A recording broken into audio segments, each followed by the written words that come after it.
নমস্কার, আমি হীরক আর আপনারা দেখছেন প্যারালাল ঝলক ডিজিটাল মিডিয়ায় এই প্রথম বাংলায় খেলার খবরের বুলেটিন। মোহনবাগান ইস্টবেঙ্গল থেকে ইপিএল লা লিগা, ভারতীয় ফুটবল থেকে আন্তর্জাতিক ফুটবল, সব খবর নিয়ে আমাদের বিশেষ সেগমেন্ট খেল সকার।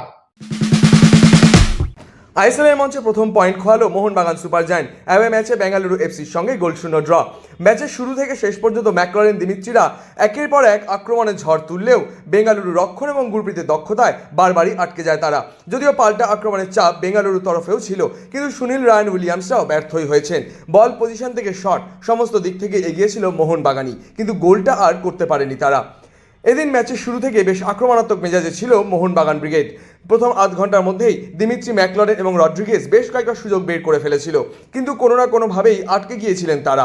সেই সঙ্গে এদিন দুরন্ত ছন্দে ছিলেন শুভাশিস বোসও, তিনিও কিন্তু বেশ কিছু ভালো বল বাড়িয়েছিলেন। বিরতির পরও খেলাটা ছিল আক্রমণ প্রতি আক্রমণে। মনিরুল থেকে সুনীল ছেত্রীরাও তখন গোল পেতে মরিয়া।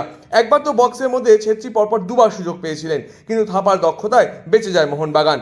পাল্টা আক্রমণে মোহনবাগানও ভয় ধরিয়ে দিয়েছিল বেঙ্গালুরু রক্ষণে। ম্যাকলরেনের সুযোগ একটু জনে লক্ষ্যভ্রষ্ট।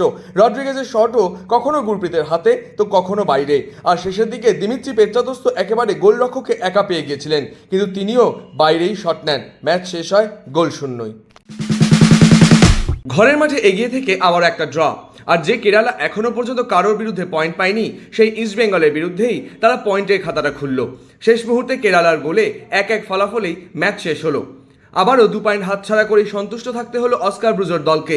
সেই সঙ্গে ইস্টবেঙ্গলের প্রথম একাদশ থেকে অস্কারের স্ট্র্যাটেজি, সবকিছু নিয়েই যে বহু প্রশ্ন উঠে গেল তা বলার অপেক্ষা রাখে না। ম্যাচের 10 মিনিটে পেনাল্টি আদায় করে লাল হলুদ। গোল করতে ভুল করেনি ইউসুফ এজ্জেজারি, কিন্তু এরপর ইস্টবেঙ্গল গোটা প্রথমার্ধ জুড়ে যে খেলাটা খেললো সেটা যেন বড়ই অগোছালো। সেই সঙ্গে বিপিন তো এদিন উইং দিয়ে সেভাবে ঝড় তুলতেই পারলেন না। আসলে তাকে সেভাবে বল বাড়ানোরই কেউ ছিলেন না। মিগুয়েল আবারও সেই একই রকম বারবার আটকা পড়ছিলেন, আর কখনো কখনো হতাশ হয়ে নিজেই একের পর এক ভুল শট খেলছিলেন। বিরতির পরও ইস্টবেঙ্গলে খেলার চিত্রটা কিন্তু সেভাবে বদল হয়নি, বরং কেরালা ক্রমশই চাপ বাড়িয়েছিল ইস্টবেঙ্গল রক্ষণে। অবশ্য ইস্টবেঙ্গলও যে সুযোগ পায়নি এমনটা নয়, কিন্তু জালে বারবারই বল জড়াতে ব্যর্থ হয়েছেন এজ্জেজারি, এডমুন্ড থেকে বিষ্ণুরা। বরং খেলার একেবারে শেষ মুহূর্তে আজসালের দুরন্ত হেডে ম্যাচে সমতা ফেরায় কেরালা ব্লাস্টার্স। এরপর আর মাত্র কিছুক্ষণ সময়। ইস্টবেঙ্গল অবশ্য ম্যাচে ফিরতে পারেনি, কিন্তু 2 পয়েন্ট ঘরের মাঠে হাতছাড়া করলো। সেই সঙ্গে অস্কার বহু প্রশ্নও কিন্তু উঠিয়ে দিলেন। ওদের জিজ্ঞেস করার আগে বলছি, এর থেকে ওয়ার্স্ট ফুটবল আর দেখিনি। এই ফুটবল খেললে এই রেজাল্টই হবে। পয়েন্ট হারানোর পরই ধৈর্যের বাঁধ ভাঙল ইস্টবেঙ্গল সমর্থকদের। তাদের প্রশ্নের মুখে পড়ে দেবব্রত সরকারের মুখে শাখের করাতের কথা। দলের খেলা নিয়েও কি বলছেন তিনি।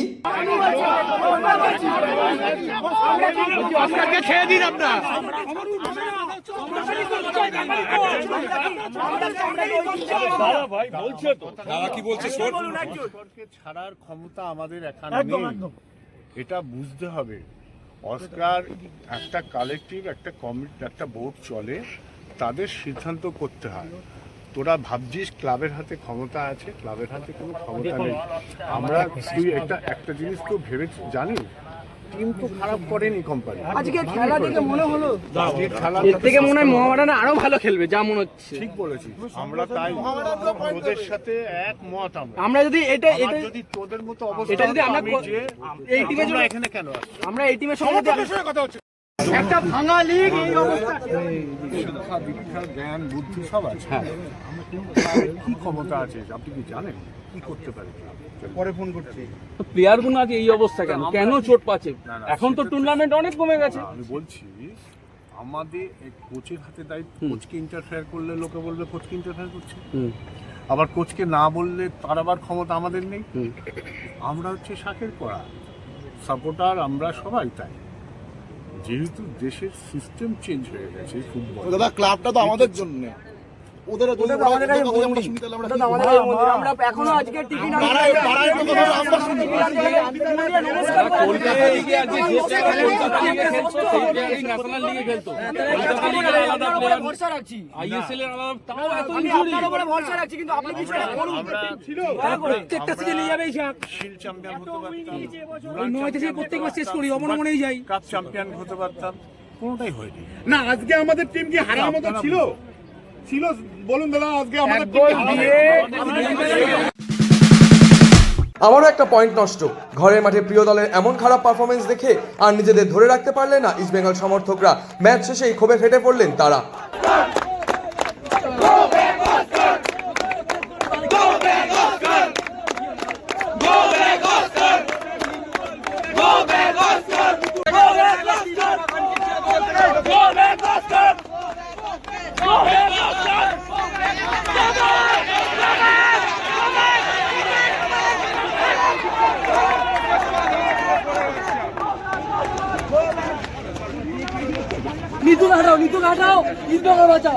বলেছিল রাহুল বেকে কাটার জন্য, রাহুল বেকে আমাদের ফাইনাল হয়েছিল, কিন্তু ওরা বললো না রাহুল বেকের বয়স হয়ে গেছে নেবো না। তার জায়গায় ওরা কাকে তুলে নিয়ে এলো? তো অফিসিয়ালদের সাথে বসে ঠিক কথা বলো, অফিসিয়ালরা শুধু গালাগালি খাবে তা না, ছটা বিদেশি আছে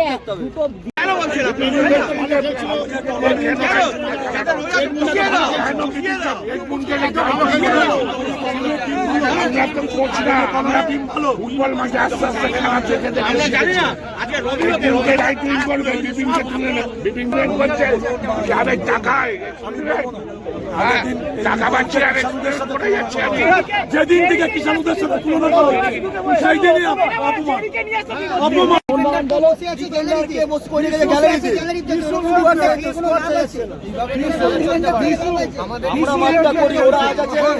কোম্পানি আছে এইটুকু বলতে পারি আপনাদেরকে, যদি ইস্টবেঙ্গল অফিসিয়ালরা টিম করে হয়তো আমরা বলবো না যে প্রত্যেক ম্যাচ জিতবো, কিন্তু আর যাই হোক আমরা 9-8-এ থাকবো না। এর আগে আমাদের অফিসাররা নিয়েছিল মাইকেল করো, জুনিয়র, ফুলে মুসা, জ্যাকসন, এরা কাকে নিয়ে আসছে? ভাস্কর, প্লেয়ার নিয়ে আসছে এরা। আপনি বলুন তো, একটা টিমে এমনি আমাদের বিদেশি কম, তারপরে যখন ক্রেসপোকে বসিয়ে দেওয়া হচ্ছে, কাকে নামাচ্ছে? ক্রেসপোর বদলিকে সৌভিক। সে আসে কোনোদিন টিমে? গোলকিপার 6 ইয়ার্ড বক্স থেকে গোল খাচ্ছে, এটা কোচিং নিয়ে? এর থেকে তো আমি এই টিম নিয়ে আমরা কোচিং করতে পারি। আর আসার কোনো লাভ নেই দাদা, এই আশা সব শেষ। যদি এই মুহূর্তে এই কোচের বদলে বাঙালি যদি কোনো কোচ আছে, আমি মনে করব এই কোচটার থেকে অনেক বেটার কোচিং করবে। 14 বছর ধরে 14টা কোচ এসছে, 14টা না 16টা কোচ এসছে, প্রত্যেকটা প্লেয়ার চেঞ্জ হয়েছে, কিন্তু আজ পর্যন্ত আমাদের ম্যানেজমেন্ট চেঞ্জ হয়নি। আমার সব থেকে আগে দাবি এই ম্যানেজমেন্টকে চেঞ্জ হবে। একটা কথা এই সমস্ত প্লেসের কাছে, আজকে যে এই বাচ্চাগুলো আসছে না খেলা দেখতে, আমি বলে যাচ্ছি ভবিষ্যৎ প্রজন্মের কোনো বাচ্চা ইস্টবেঙ্গল করবে না। কেন করবে না? কারণ জানেন, এই রোজ আমরা যখন হেডে পাড়ায় ঢুকি না, আমাদের আবেগ, আমাদের যে টোন টিটকিরি সেই টোন টিটকিরি হয়তো কাউকে শুনতে হয়। ইস্টবেঙ্গল সমর্থকদের প্রতি বছর ধরে যে টোন টিটকিরি শুনতে হচ্ছে, এই বাচ্চাটাকে আমি আজ থেকে নিয়ে আসছি না, 3 বছর ধরে নিয়ে আসছি। 3 বছর ধরে কোথা থেকে আসো ভাই? আমি আসছি বেলাঘাটা থেকে, নারকেলডাঙ্গা থেকে। 3 বছর ধরে এই জিনিস শুনতে আসছি, প্রত্যেক বছর ধরে রাস্তা হয়ে গেছে। এমনকি ম্যানেজমেন্ট 3 বছর ধরে ফটো করে ক্লাবে ভোট হয়েছে। আপনারা এতগুলো প্রেস আছেন, কেউ বলতে পারবেন ক্লাবে ভোট হয়েছে 3 বছর ধরে? না না, ভোটটা যেরকম বলছে, ভোটটা কেন হবে না? কেন হবে না? ভোটটা ভোটের জায়গায় যেটা হচ্ছে, আমার কথা হচ্ছে এই বছর তো টিমটা, এই বছর টিমটা যথেষ্ট ভালো হয়েছে। আমি সব টিম ভালো ভালো বিদেশি পাচ্ছে, আমরাও টাকা দিচ্ছি, আমরা কেন ভালো বিদেশি 50 কোটি কিন্তু কম নয়। যত রোগী কেন আছে? ইউসুফ এজাজারি এটা খুব বিদেশি ক্লাবটা আমাদের দেশে না। ইউসুফ এজাজারি কি আপনাদের কি মনে হয়? একটুখানি ফুটবল বোঝেন, তাদের কি মনে হয় যে ইউসুফ এজাজারি ইস্ট বেঙ্গলের জার্সি পরার যোগ্য, বা ইস্ট বেঙ্গলের জার্সি পরে মাঠে খেলার যোগ্য ইউসুফ এজাজারি? একদম সোজা, যে ঠিকঠাক বল ধরতে পারে না, বল ধরা তো দূরের কথা, এমন রিসিভ করে না,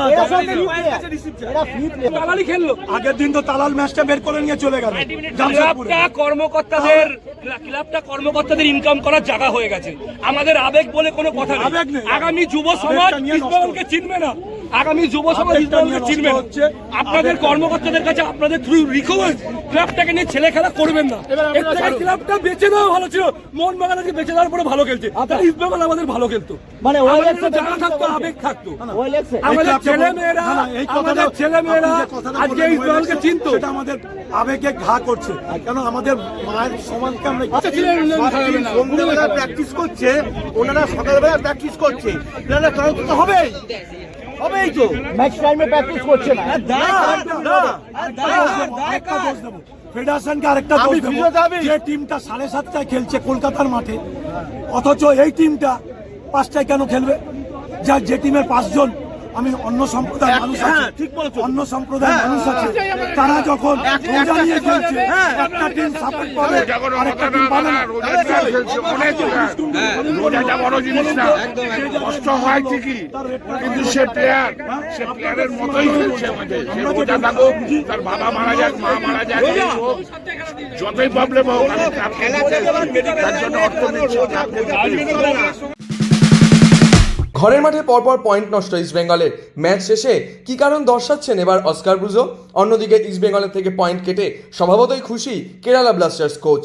The supporters were unbelievable during the game. They were with the team for 90 minutes, and of course, in the moment of the set piece, the supporters showed the frustration, and they are entitled to do that. Of course, I have nothing to say.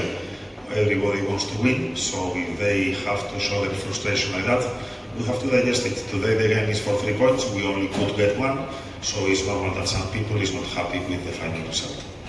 If you see the standings today, we are in the 3rd position. So let's see what happens with the rest of the games.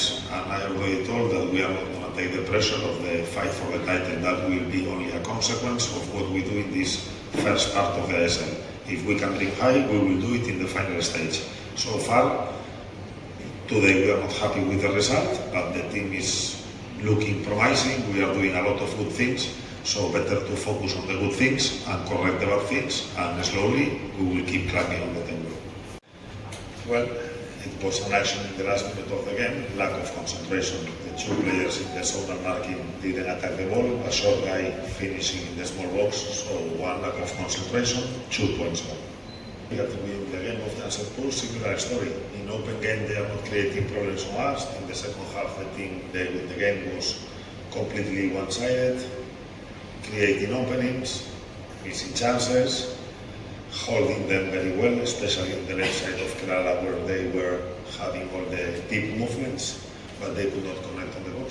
So again, it's a game that is totally under control, but unfortunately, 1 lack of concentration, again, 1 set piece is costing us the points. Always we want the 3 points always, and we want to win the games. Like suppose that East Bengal want it as well, and all the teams in the league we want to win the games. But finally, we have to be satisfied today with the point. How we are coming in that situation that we came from 4 days, 4 defeats in a row, difficult moment, tough moment, a lot of doubts that normally happen about me, about the players, about everything. So. It has to be the point. This point has to be for us something that we start to believe, to start to build the team again, to start to be stronger, and has to give this point. It's just a point, we know that how we are in our situation maybe can be a lot. বিরাট রোহিত থেকে অভিষেক বুমরা আন্তর্জাতিক মঞ্চে কিরকম করছেন সকলে। Cricket দুনিয়ার যাবতীয় খবর সঙ্গে ঘরোয়া ক্রিকেটের খবর নিয়ে আমাদের বিশেষ সেগমেন্ট লে ছক্কা।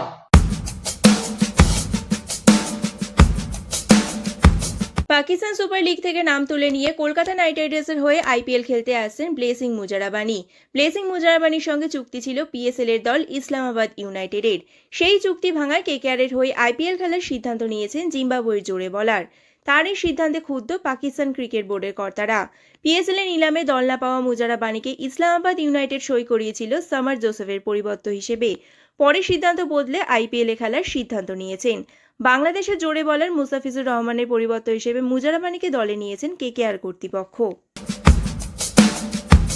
2008-এ আইপিএলের অবিস্মরণীয় উদ্বোধনী রাত থেকে শুরু করে যখন ব্রেন্ডন ম্যাকলারাম অপরাজিত 158 রান করেন এবং শেষ ওভারে রিঙ্কু সিংয়ের নাটকীয় 5টি ছক্কা হাঁকান, কেকেআর এমন অসংখ্য মুহূর্ত তৈরি করেছে যা এখন আইপিএলের লোককাহিনীর অংশ। তার প্রতিচ্ছবি এবার দেখা যাবে কেকেআরের জার্সিতে। জার্সি বিষয়ে নাইট রাইডার্স স্পোর্টসের কর্মকর্তা ভেঙ্কি মাইসর বলেন, এই লাইন্স অফ লিগাসির মাধ্যমে কেকেআরের বছরের পর বছর ধরে দলের যাত্রা উদযাপন করা হয়েছে। বেশ কিছুদিন ধরে একদিনের বা টি-20 ক্রিকেটের জন্য ঋষভ পান্থের কথা ভাবছেন না গৌতম গম্ভীর, অজিত আগরকরেরা। টেস্টের প্রথম একাদশে জায়গা পেলেও সাদা বলের ক্রিকেটে জায়গা হারিয়েছেন পান্থ। জায়গা ফিরে পেতে আইপিএলে নিজেকে প্রমাণ করতে চান উইকেট রক্ষক ব্যাটসম্যান। প্রশিক্ষণ নিয়েছেন যুবরাজ সিং এর কাছে। তাকে দেখেই বোঝা যাচ্ছে কয়েক কিলোগ্রাম ওজন কমিয়ে ফেলেছেন। আগের তুলনায় অনেক ছিপছিপে দেখাচ্ছে তাকে। ভারতের একদিনে দলে জায়গা ধরে রাখতে গত মরশুমে রোহিত শর্মা প্রায় 12 কেজি ওজন কমিয়েছিলেন। এবার একই পথে হেঁটেছেন ঋষভ পান্থ। ভারতীয় ক্রিকেটে অসাধারণ পারফরমেন্স ও অবদানের জন্য খেলোয়াড়দের সম্মান জানাতে বিসিসিআই নামান অ্যাওয়ার্ডস আয়োজন করতে চলেছে। 2026-এর 15ই মার্চ নয়াদিল্লিতে এই অনুষ্ঠানের আয়োজন করা হবে। প্রতি বছর বোর্ডের পক্ষ থেকে ক্রিকেটার, প্রাক্তন ক্রিকেটার, কোচ ও আম্পায়ারদের বিভিন্ন বিভাগে এই সম্মান দেওয়া হয়। এবছর কোন কোন ক্রিকেটার পুরস্কার পাচ্ছেন তা ইতিমধ্যেই ঘোষণা করা হয়েছে। সম্মানিত করা হবে রাহুল দ্রাবিড়কে। ভারতীয় ক্রিকেটে রাহুল দ্রাবিড়ের অবদান অনন্য। লাইফ টাইম অ্যাচিভমেন্ট পাচ্ছেন রজার বিনি, মিতালি রাজও। ভারতের টেস্ট ও ওয়ানডে দলের অধিনায়ক শুভমান গিল পাচ্ছেন পলি উমরিগর পুরস্কার, যা পুরুষদের সেরা আন্তর্জাতিক ক্রিকেটারের সম্মান। টানা দ্বিতীয়বার এই পুরস্কার পাচ্ছেন গিল। অন্যদিকে মহিলা বিভাগে সেরা আন্তর্জাতিক ক্রিকেটারের সম্মান পাচ্ছেন স্মৃতি মান্ধানা। তার কেরিয়ারে এটি পঞ্চমবার এই পুরস্কার পাওয়ার। ঘরোয়া ক্রিকেটেও একাধিক সম্মান পাচ্ছেন হরিয়ানার শেফালি বর্মা, মুম্বাইয়ের আয়ুষ মাত্রে, আরও অনেকে। একই সঙ্গে সম্মান পাচ্ছেন 5 ভারতীয় দল: সিনিয়র পুরুষ দল, সিনিয়র মহিলা দল, পুরুষ অনূর্ধ্ব 19 দল, মহিলা অনূর্ধ্ব 19 দল। তবে তালিকায় নেই বিরাট কোহলি, রোহিত শর্মার নাম। ক্রিকেট ফুটবলের বাইরেও অন্যান্য খেলা নিয়ে আমাদের সেগমেন্ট উইং প্লে।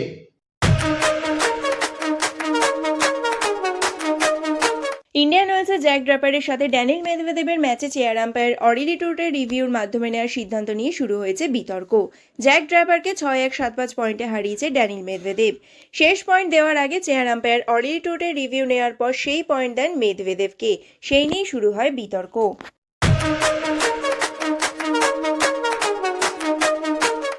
প্যারালাল ঝলক আজ এই পর্যন্তই।